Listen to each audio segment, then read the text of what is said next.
Hello, world. This is JaySin back again with the Horror King.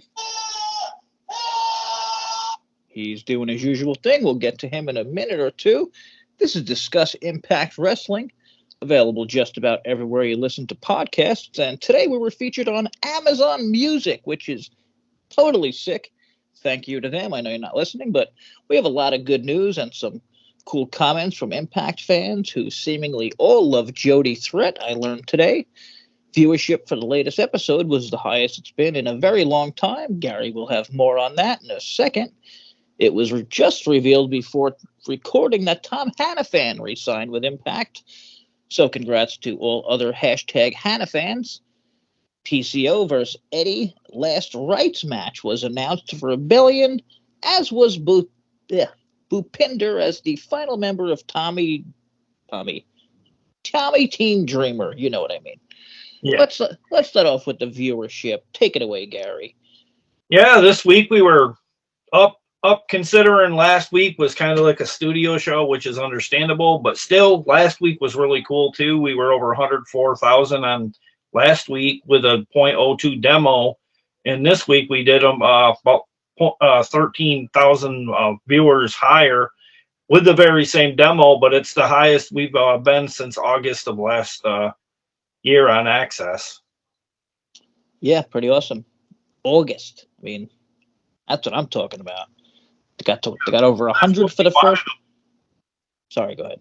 Oh, it's just that's what we wanted them to do. That's what our goal was to get this, this downtrending thing that they've been doing the last, I don't know, about 6 months to get it back up there. It's a step in the right direction. Yeah, I believe this is 3 straight weeks that they've gone up. It might be 2, I'm not sure, but if it is 3, that is called a streak. That's from a movie, whatever.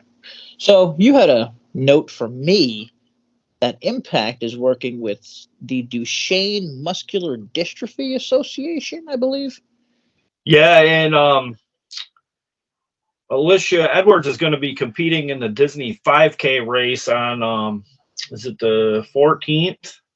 To raise money for that, you can go to flipcause.com to donate any money that you'd be willing to send them. So big things happening for the maybe we'll even see some sponsorship, kind of like around the venue come Rebellion time, Jay. Yeah, nice to see different things being not promoted, whatever the hell the word is. Yeah. A lot of different things need totally something Impact has been missing, like awareness. You know what I mean? Like a lot of things need awareness, like that. Like when you told me about it, like I had to look into it, and it's like something kind of like in the range of what I have. So I mean, I think like just anything with muscles, muscle problems, things like that. Whatever, though. I'm not going to get into my thing, but awesome, and that's just it's great, and they got a bunch of interesting things happening, and the shows have been good, and ratings are good, and I'm happy. So let me get into this Jody Threat thing here, because I got a bunch of so I posted a got to give a quick shout out to my group, the Impact Wrestling group on Facebook, which it just has it's going to have literally every piece of Impact news anybody wants. So I posted something on there, and also on Reddit, Squared Circle. It's like gigantic. I'm sure the whole world knows about it. And I also have my own little Reddit page called R Nonstop Wrestling or some shit. I don't know. Probably linked somewhere. So I posted it on Reddit and got a bunch of really cool responses. Now, Reddit is pretty much at least Squared Circle. Like, I posted a bunch of things on there, Impact related, and they usually get shit on. Now, let me just quickly read. This is from Toby Plumenbaum from our Impact room. I've watched her on XPW and thought about her being a good fit in Impact. Now it happened.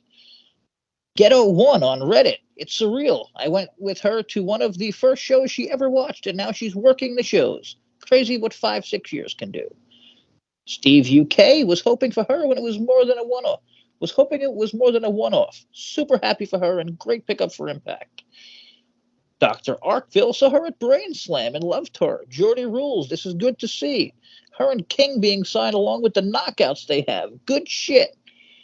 And I can go on and on, but I mean, Pretty cool, no?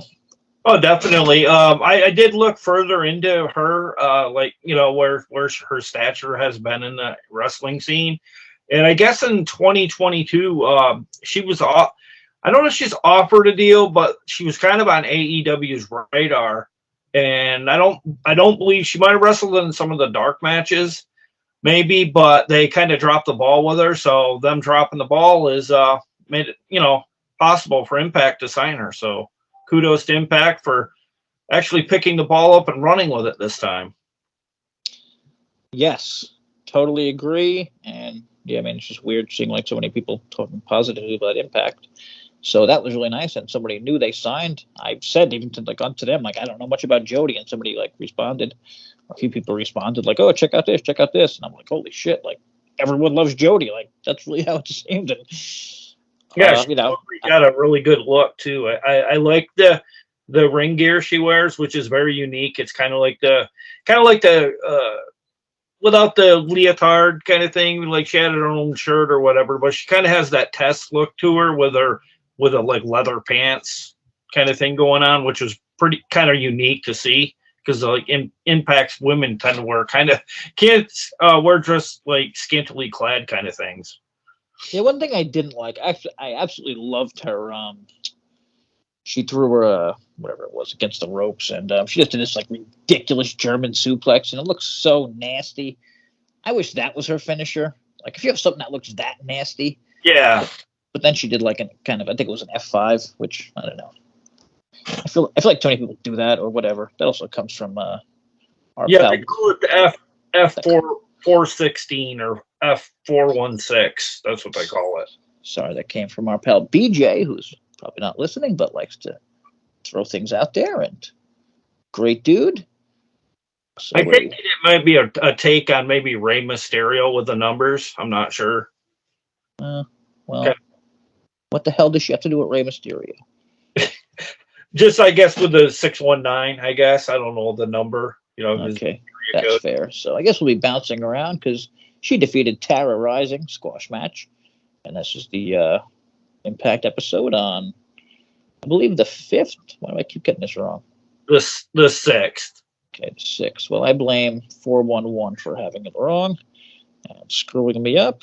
But, okay, I don't want to keep going back and forth with my notes and then the show, but before we get to the actual show, let me just make sure if we didn't miss anything here. Okay.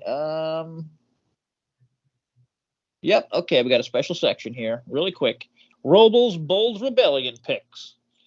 Gary, you're probably going to enjoy some of these. Bold as hell. Ready for these really quickly. Killer Kelly turns on Team Dreamer to join the design. That'll be an interesting one, I think. Yeah, I like that. Gresham wins by eliminating Mike Bailey and Trey Miguel with a stack pin. Interesting. Alicia wins. Well, I mean, this is a little crazy one for Robles, but Alicia wins the Knockouts title after it becomes a fatal 4-way. That one seemed a little out there for me, but Macklin wins with help after Kenny the Kendo Stick. So Eddie is helping Macklin. Yeah. You have so many goddamn interesting ideas. That is a good one. Somebody ties him like, that's crazy. And I'm like, wait, it's not that crazy. And then he has just a Bullet Club retain, which I agree. Then here's another, I mean, I want to say crazy, but interesting. Death Dolls retain with help from Viva Van. Man, I mean, that dude just got... he's so friggin' creative. The creative aspect is definitely there for sure. I just with Alicia, my only problem with that is it feels like, to me, this is my feeling, that I feel like Deanna might be getting that title back. Yeah, I think she totally is. I mean, I'll be honest. I would like to see Alicia get like a little run at some point, maybe down the line, like just as a heel or something. But like, it's Jordan and Deanna. Yeah. At this point, and Mickey if she's healthy, and then there is a gigantic, or okay, that's not really fair in terms of talent, because I gotta blame Impact a little for this. Like, I don't know how good Killer Kelly is. Yeah, well, I mean, did recently see her. Was it a week or two ago? She actually got a chance to show what she can do in the ring, and I was very like impressed. I'm like, maybe this is the way we should start booking her. Maybe have it be a work rate, kind of. You know what I mean? Like to kind of like reinvent her character a little bit, kind of live up to the mouthpiece thing that she started so long ago, but kind of still be kind of sexy at the same time. Yeah, am I confused, or is she on Team Dreamer? Yeah, she totally was. She came down this Okay, past week to, uh, I guess, kind of even the odds with Masha, who came to Bully's aid with the good hands. gotcha. I was just a little confused because I don't believe someone with Killer in their name should ever be a face, but Yeah. also I love Killer Kelly, and I'm cool with whatever they do with her. But I do love Robo's take with the design and having Killer Kelly join it, because Yeah, really. I do think they need a female mouthpiece, kind of like, remember CM Punk when he started that back in the day when he started his own kind of like faction, like he had all of them shaving their head and. Oh yeah, definitely. I mean, we keep saying that, like they need to do more with the design, like anything, just do something, like whatever. I don't want to make a big deal about it, but yeah, I mean, just do throw somebody in there, add somebody else. I mean, definitely goddamn a female. Look at the Judgment Day, for Christ's sakes. Yeah. Rhea Ripley is one of the biggest stars in the world because of the Judgment Day, and like a lot of it was like a joke about Dominic Mysterio. So like, there's totally different ways you can get people over. You can get people over in kind of a, you know what I mean? Yeah, she's totally huge with my daughter too, because like my daughter's even gotten like her hair like hers, like kind of this half color. Yeah, she got like a badass look. I mean, she's a great fucking character. But whatever, that nobody wants to hear that on here. So while I have it pulled up, the teams are. So what is it? Bully, Hotch, and Skyler? Yeah, the good hands. Where the hell how does Kenny King fit into this? I know he had a bit of a Kaz? like, didn't he have like a little bit of a put down at Eddie or something? Because like he said to Eddie something like, "Why don't you go get the one that ran over PCO with a car like you did last week instead of needing me?" So I don't know if there's some little bit of dissension there, and they just kind of like tried to swerve us. You know what I mean? Yeah, I'm just looking at these teams, and I was like, wait, what the hell is Kenny King doing in there? But then I thought the same about Kaz, so I guess it's like two respectable. You got the two legends, you got the two respectable guys. I guess it's because Kaz and it's kind of a bit of a beef. I think at some point Kenny King came backstage, I think during one of the episodes. I don't know if it was last week or the week before, but I think he had some like word exchange with some words with Kazarian, and it's kind of a little bit of a fix kind of storyline. Like it didn't have any like real merit to it, but now they have these this war happening at Rebellion. Well, that show is coming up this Sunday, so I guess we can quickly mention those matches and whatever when we have time. I'm not gonna lie, I'm not very interested in that one. Just kind of, I'm honestly interested more in the knockouts and what's going to happen with them in that match, and see what happens there. And I don't know. Thick, triple threat. And again, I was going to bitch about Dreamer and Bully, but ratings have been good. Like you said, sorry, did you say it yet about how Rebellion is almost sold out? There's like 50 tickets. Oh no, I haven't. I had go ahead, Jay. Oh yeah, so something. What the hell is it? I just had it. Less than 50 tickets remain for Rebellion Toronto this Sunday. Yeah, we still got like less than a week. So, and this was 4 hours ago, so there might not even be any left at this point. Yeah. And by the time you listen to this, but yeah, so that's pretty. I mean, that's what I mean. Like they're selling out, and people can say, well, they're doing small, whatever, but they're selling out. They've always been like the last 5 or 6 pay-per-views, like the live events where we've actually sold out the venue. Yeah, and people could say like, oh, it's small or whatever, but like, all right, they've been doing small. Like it's different that they're selling out a lot, like almost all the time now. So like maybe they're using smaller places or whatever, but it sounds and looks better just saying the words sold out. Yeah, this venue will look good because it's the Rebel Complex. It comes with a lot of production equipment. Like it has its own like in-house studio set up. You know what I mean? Like to where they can kind of like edit it and everything, and make it look really good on TV. Yeah, that is a little problem that they had with the fight shows. There's always some kind of goddamn issue, either with sound or something. But that latest show was pretty goddamn good, and you can check it out on. It was our latest video, Multiverse United, damn good show. And okay, so back to this Impact, which I haven't really gotten into, but I loved how it started. Absolutely loved it. I love pretty much everything about this episode. My only problem with the opening match, Motor City Machine Guns defeating the Mighty Don't Kneel, decent amount of time. Really awesome match. This was one of my favorite tag matches of the year, I think. And I don't know, maybe it was because it started off the show, and I've been talking so much about that, how I want to see these awesome matches start the show, because like it sets the pace and it just makes you want to watch more. Oh, definitely. I called getting Bad Dude Tito, or Teats as they refer to him in Impact. And Shane Haste, I haven't really said too much or anything about him, but I've been very impressed with Shane Haste's ability in that ring too. So, I mean, this is a hell of a formidable tag team in Bad Dude Tito and Shane Haste. And like you were saying, like at some point they gotta buck that trend of eat defeat, if you will, Jay. Yeah, it's a little similar to damn it, I'm blanking on their name. Oh, Aussie Open. How could I blank on the team of my favorite team, the Aussie Open, who kind of showed up, I would say, maybe a little worse matches than these guys have been putting on. TMDK, like not to bash Aussie Open in any way, but I think TMDK has been, I don't know, a tiny bit better at least. But like again, neither of them, like I don't know, who can TMDK defeat? Like, you know what I mean? Like in the middle of, like before going against the Machine Guns again. That's like the problem Impact is in, unless they want to have Heath and Rhino lose, which I guess they don't want to, and I guess I can understand. But also you kind of have to, because you have no other teams. The only team I could honestly think they might be like on paper, and I know it doesn't make any sense because they're also like heelish, like TMDK is a little bit, is the Good Hands, and there wouldn't be a purpose for that match. No, I guess the purpose would be to get them a win, but yeah, I agree. I don't know. Maybe they could have had like a kind of a setup match where like when somebody loses, they put together a good match, but they're not a tag team. I don't know.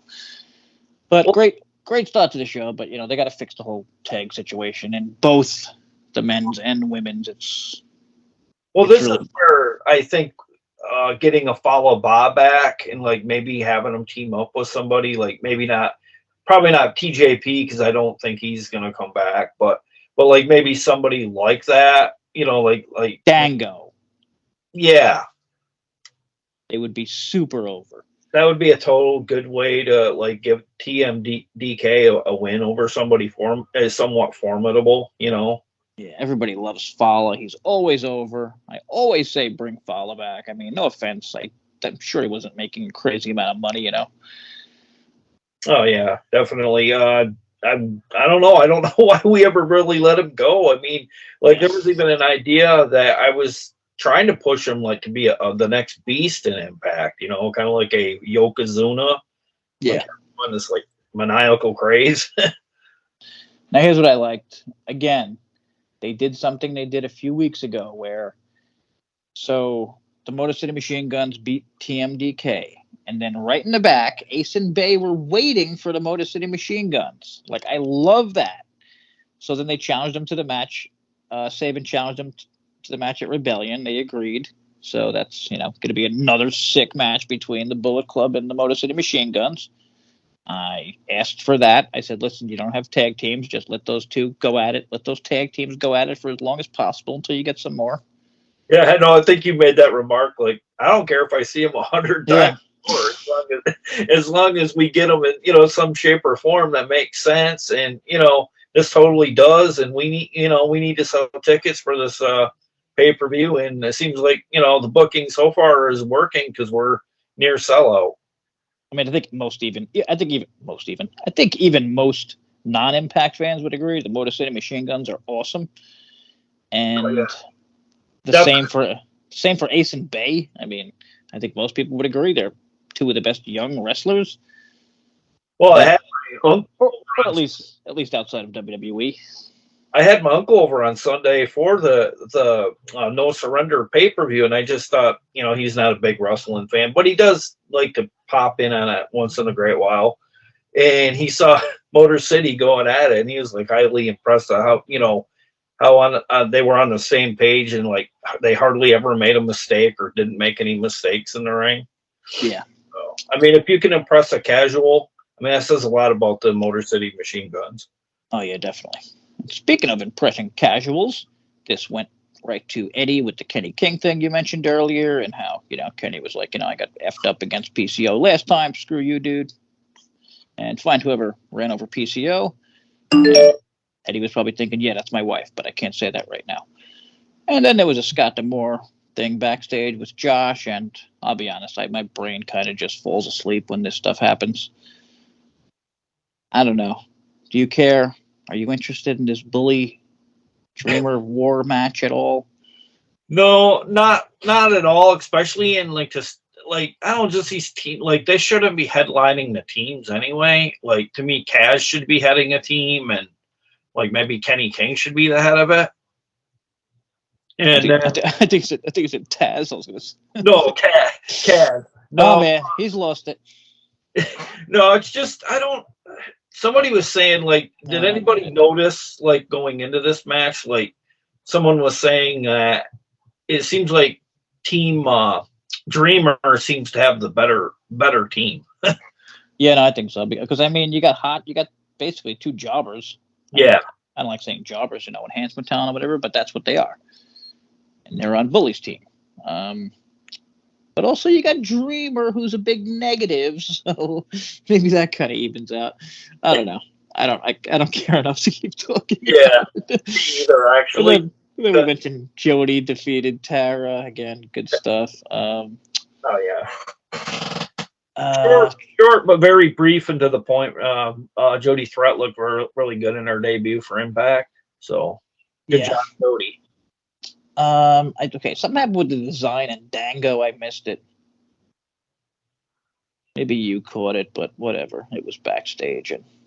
Oh yeah, Santino had been jumped by somebody. It was. I don't think it was ever. Oh, that's right, Santino. Wasn't ever revealed, right? No, okay, that's right. So I think that might be a storyline going. Oh, I got you. Okay, so Dango is trying to be like Santino, and yeah, and then Scott's like standing there and is like, yeah, but I'm the president, and like I'm here in person, and you're not gonna just step into a role because he was jumped from behind, Yeah. And then he's just like playing like Dango's like kind of shunning him off with what he's saying, which was kind of I kind of liked it. It kind of reminded me of like Dwight Schrute kind of thing for any Office fans out there.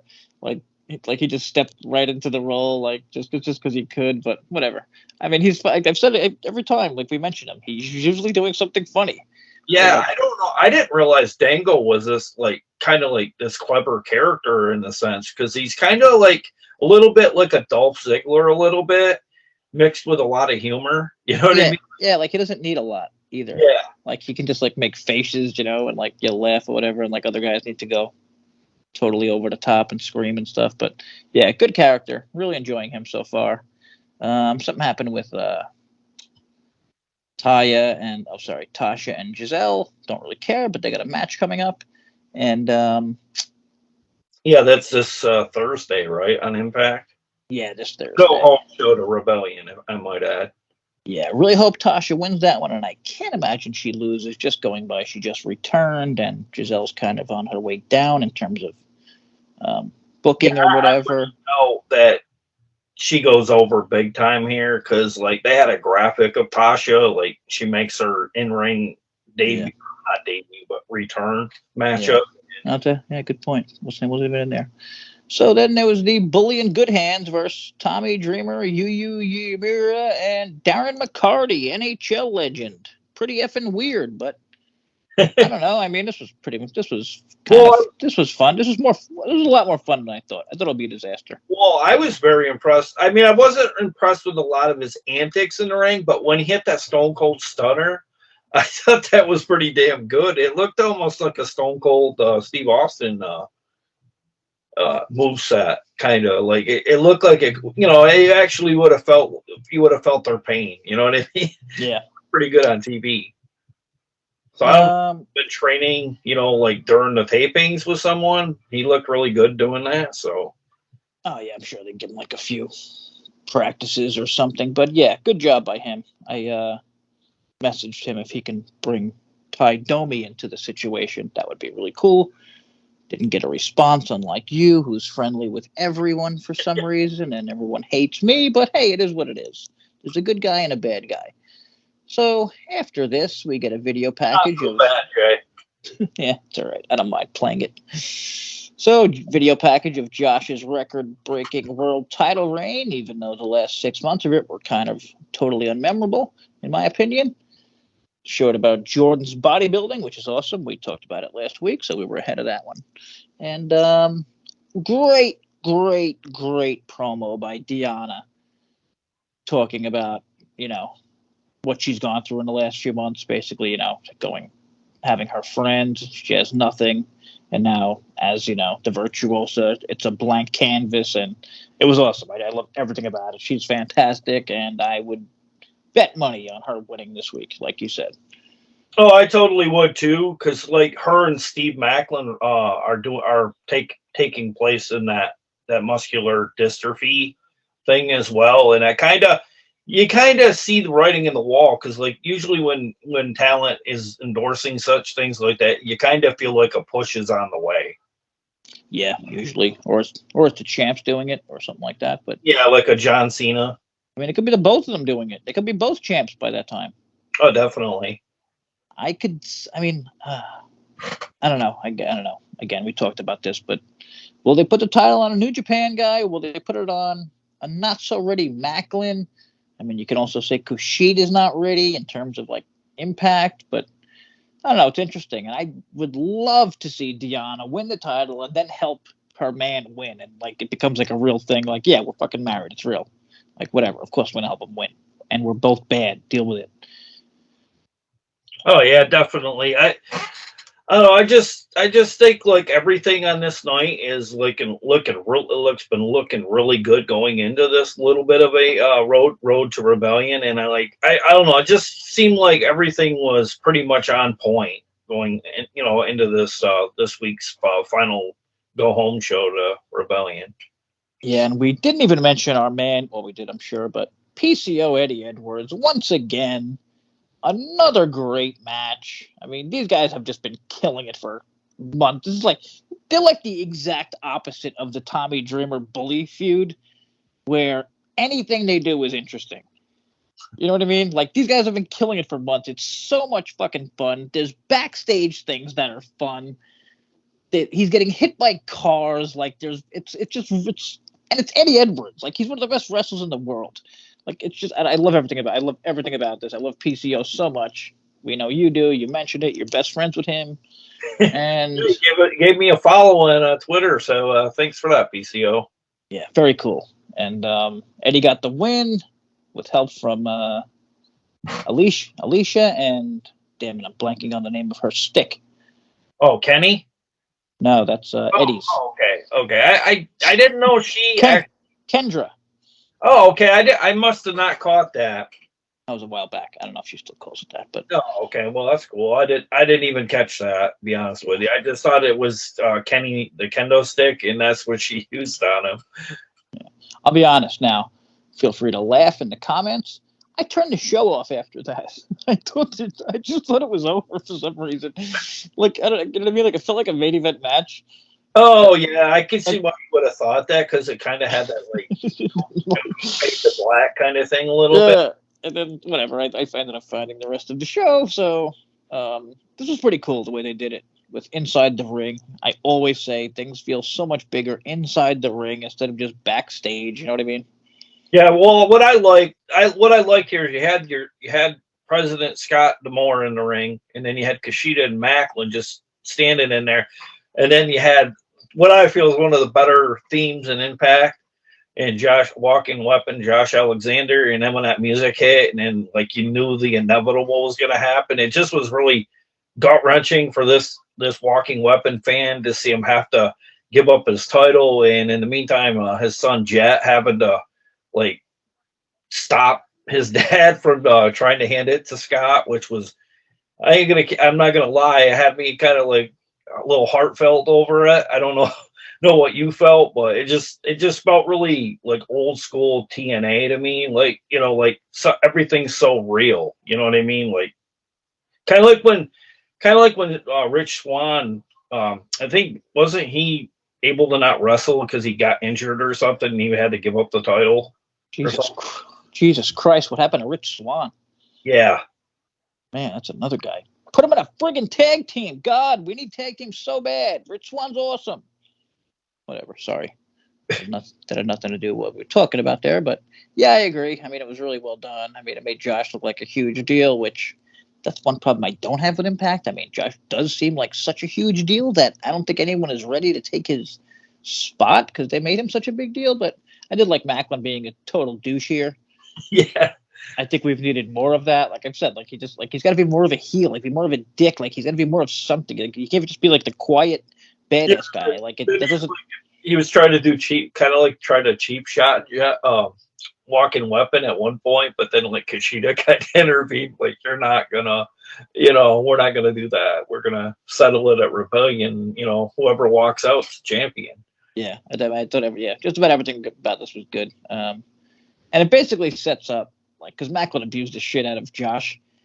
So, I mean, yeah, I guess it does really seem like Macklin's going to win. Then it'll set up the big Josh Macklin return match. But again, I think Macklin needs help. I don't know. Like, just as a viewer, I feel like Macklin shouldn't be able to beat Kushida one-on-one. Is that stupid? Is that like...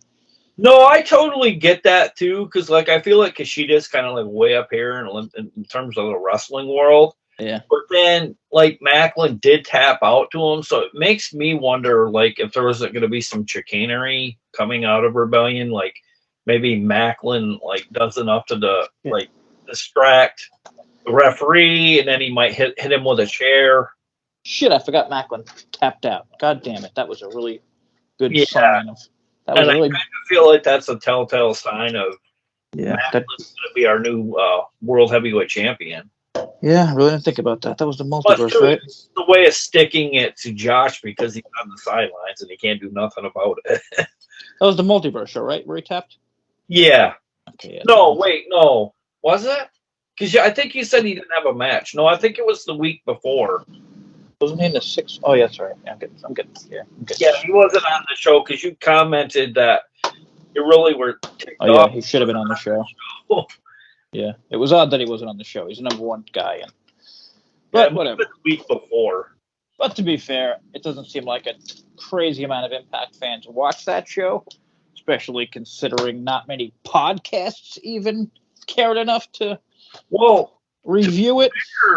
To be fair, our review for it, we actually did beat some of our live specials in terms of viewership. So there had to have been somewhat of a decent interest in it, even if it was just for watching either Impact or New Japan. But be sure to call them Impact live specials. We've never done a live special. Just want to make that clear because a lot of people out there get their numbers off being live. I mean, if we were live, God knows. I mean, I'm pretty sure we'd get like 500 at least on YouTube, but whatever.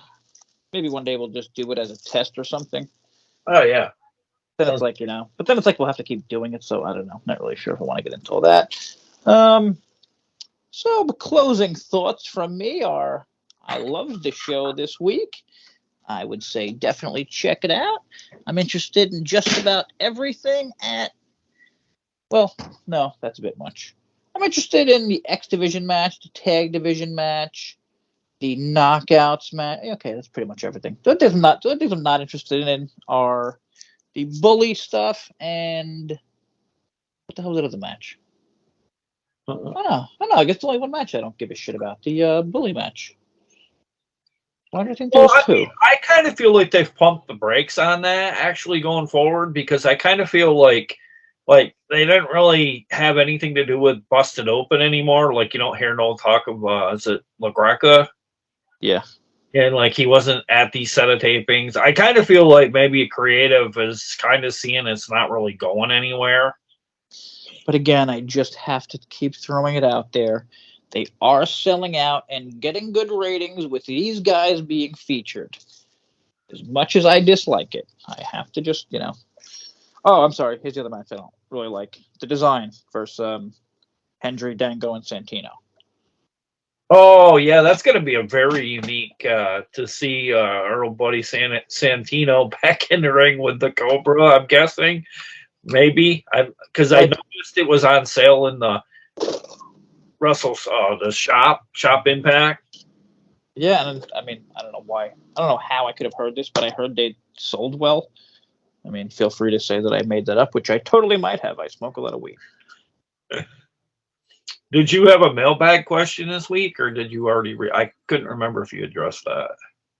We did have a mailbag question, but it was literally something we took already. Hang on, I will read the mailbag question because someone did send us a mailbag question, and that's kind of our thing. If you send it to us, and even if it's about tag teams, so that's kind of who I am. All right, ready? Hang on, let me just find it here first. And you got mail. Okay, it's been a while. I like that. Okay, this is Patrick in Roanoke. Oops, forgot to stop my sound. This is from Patrick in Roanoke, who says, huge long-time TNA/Impact/GFW fan here. That's funny. Love the podcast. My question is, what do you see Impact doing about the tag teams? I think they're badly needed on both sides, which is pretty much exactly what we've been saying and talking about, but that just shows that Patrick is smart as hell, even though he lives in the old lost city of Roanoke. Pretty sure it's still lost, so I don't know how he got this to us, but if anybody ever does have a question, you can just leave it in a comment anywhere in one of our replies. We'll find it and get to it. What do you think, Gary? I mean, we talked a lot about this. Do they sign some tag teams? Do they make some tag teams? Well, I don't know if there's a lot of truth to it, but I did hear tonight up north is kind of been on a hiring freeze, so maybe there's a chance of Impact can swoop in there and maybe get a couple, 2 or 3 good tag teams that WWE just, unfortunately for them, with the sale of their company, they probably aren't going to do any more hiring until it's all figured out. So. Yes, that is directly from top guy Sean Sapp.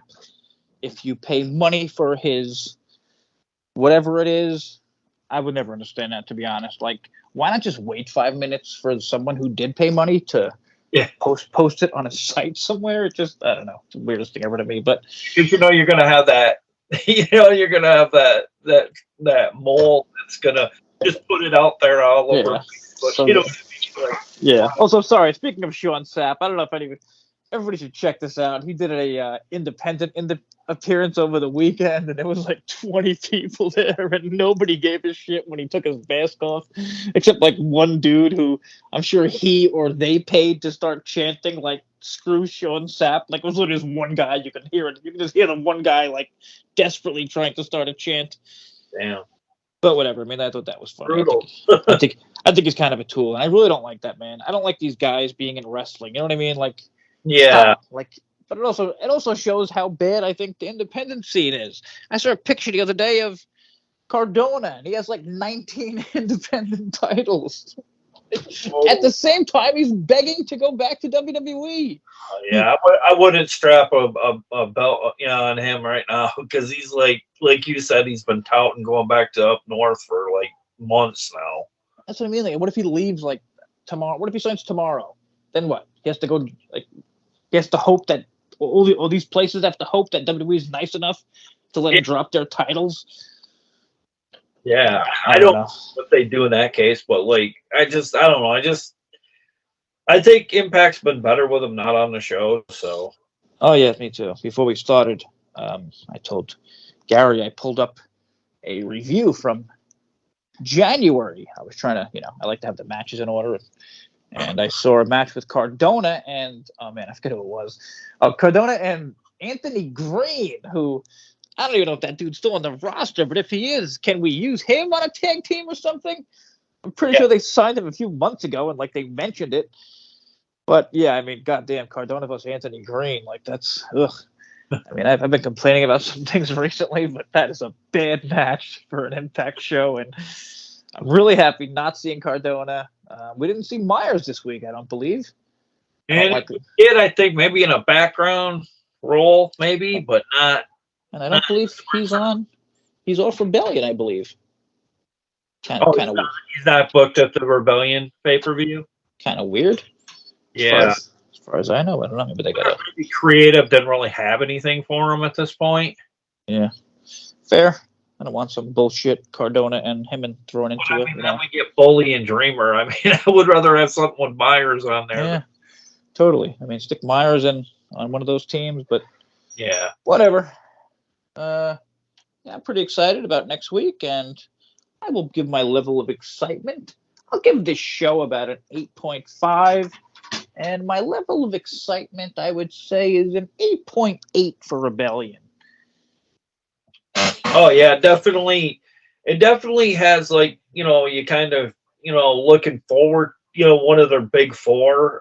You get that feeling there's that much difference because, like, sometimes these like, what was it, No Surrender, we had the audio issues.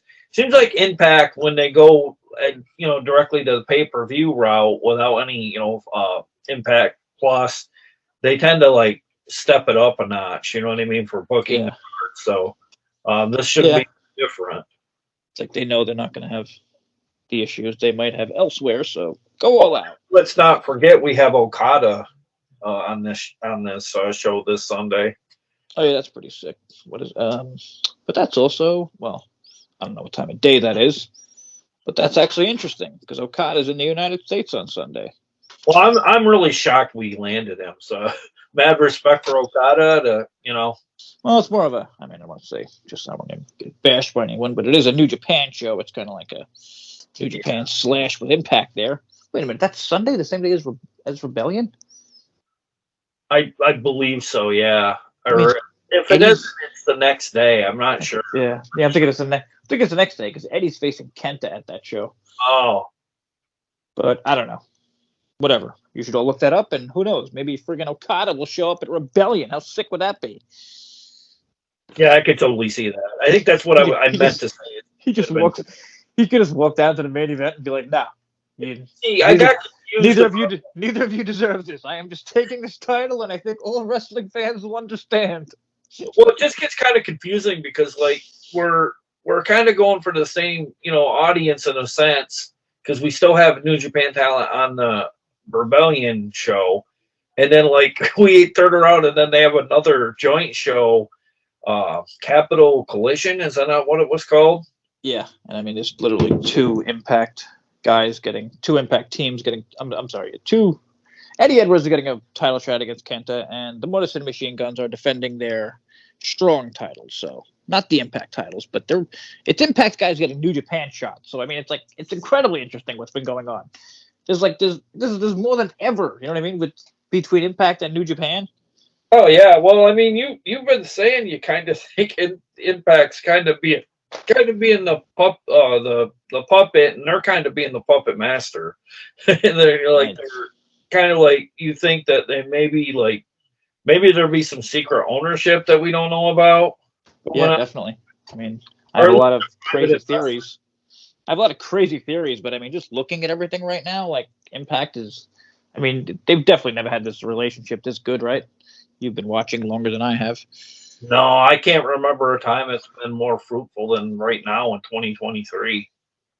And I don't know about their shows, but hopefully Impact is helping, selling out their shows and vice versa. And, everyone will be happy and they can keep working together and, don't have to worry about Tony, and maybe that's one thing I worry about. Like, Tony steps in and is like, fuck you, don't work with them. You can only work with us. But I don't know. Maybe he's not evil. Maybe he's not Vince, We don't know. We don't know things until they happen. So whatever. Things are really good right now with Impact and New Japan. Hopefully it continues. Because I don't know what Impact would be without New Japan right now. I know. I've been clamoring for a thicker and more bolstered roster, and this is the way we're going to get it. I'm more than happy to be along for the ride. I just hope doesn't lead to like us going out of business. we don't have any other, anything fruitful going forward. Yeah, I mean, it looks great. Yeah, totally great. But also be a little afraid. Look at Ring of Honor. Impact's kind of in a similar situation. And Yeah, they're kind of like, I don't want to say piggybacking, but like, we just want to be honest, yeah. We love what's happening, but also, be a little afraid. You don't want to be too reliant on another company. But at this point, I think I don't know. Again, there could be so many goddamn things going on, like backstage and whatever else. I don't know. I can go on forever, but we're at like 45 minutes, and that's where I want to keep these. I don't like doing an hour. I think it's ridiculous that anyone does a goddamn podcast that's longer than the actual show that they're doing a podcast about. Yeah, no doubt. I don't like a overly long one either, just because, like Jay says, it gets a little hard to trim it and everything. And I don't know. It's Well, also it's wrestling. We're not talking about like Marvel movies where there's like Easter eggs and shit we can break down. Maybe there is. I don't know. Maybe there's something. Maybe we should pay more attention to their outfits and shit. Maybe we're missing things. But I don't know. We'll be back in probably Tuesday of next week with the review of Rebellion. Yeah, Gary's busy like always, and he doesn't feel like watching Rebellion until Monday. But I'll be watching live Sunday night. No, I'm just kidding. Gary has a real life and family, and I don't. So, whatever. Enjoy your family, I guess. That's how we'll end it. Take care, Impact Nation. Peace. Like, subscribe, follow.